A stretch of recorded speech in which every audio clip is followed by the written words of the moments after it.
Ladies and gentlemen.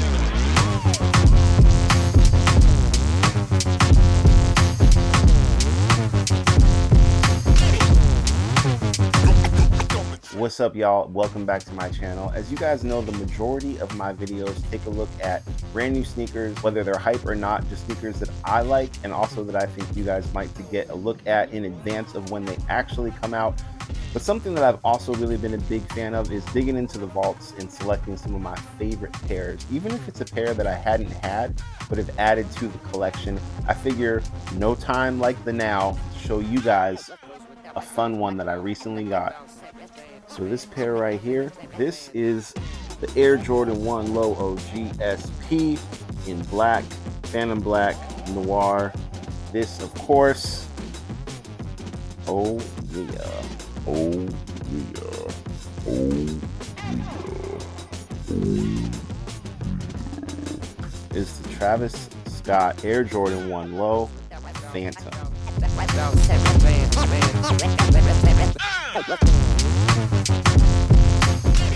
Alright, so you guys that follow my channel, you know that I've had damn near every single Travis Scott at some point in my collection. I've only held on to a few. Big reason for that is because I just really try to make sure that my collection does not get out of control like it did back in the day.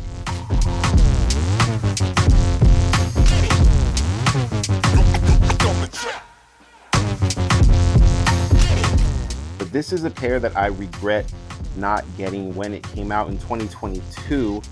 And I remember when this pair came out, there wasn't really that much hype. This was the first Travis Scott Jordan collab that a lot of people were not that excited for. Meanwhile, me, I wanted this pair because this black-white tuxedo, especially with those laces, this was a pair that I knew that I could wear when I do a lot of my MC work at events. It's a gorgeous looking pair. The materials are very premium, no question, for a Jordan 1. And I think that it was sitting at around 500 resale. And I was like, that's probably just a little bit too much. And now, when you look at resale prices, this shoe is sitting over 1,000. I wish I would have got it back then. However, I did trade up to get these. I got rid of 3 pairs, 1 brick, 1 and 1 good shoe. Velvet Brown Travis 1 Lows, Supreme Air Max 1 in the white and silver, the Nigel Sylvester Jordan 1 Low Better with Time.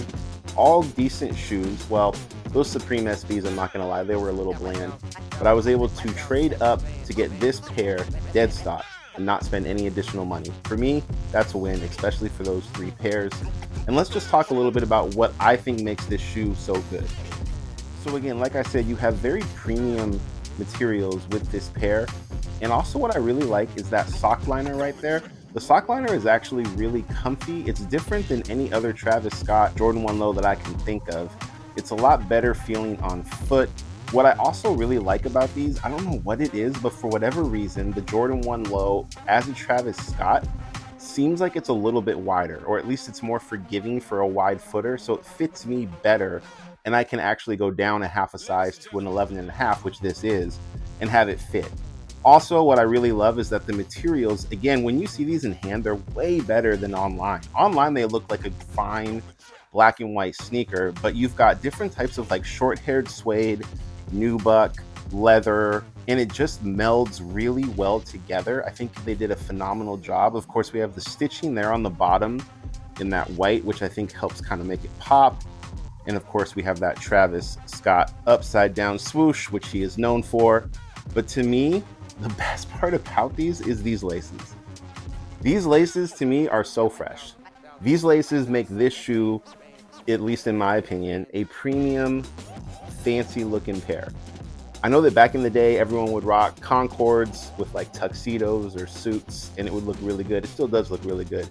This, I think, is an upgrade over that because it's a lower shoe, and it also goes well with the new style of pant, right? Back in the day, baggy pants would kind of sit over the sneaker. And again, in Jordan 11s, high tops, so you want those baggy pants to kind of sit on top.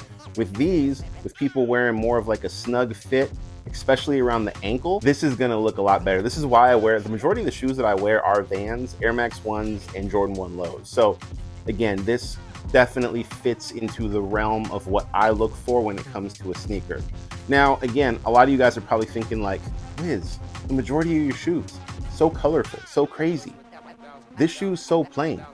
Yes, I can be plain Jane and totally be cool with it. I don't think that having a shoe like this necessarily means that it's boring or isn't going to be eye-catching. I still think this shoe is very much an eye-catcher, especially, again, not to sound like a broken horse,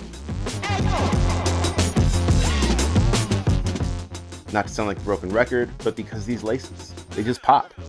What else came in the box? We got the original black wax laces, which I'll just use for something else. The red wax laces, I'm debating if I want to maybe use one of these and do one shoe like this, one shoe with the red lace, but I don't know, we'll see. And then actually what was really cool was when I got this pair, each shoe was individually wrapped with these Travis Scott Jordan bandanas.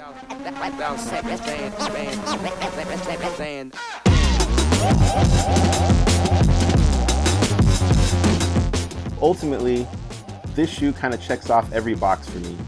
It's comfy, it looks good, I can wear it for multiple things, and I didn't have to spend any additional money to get it.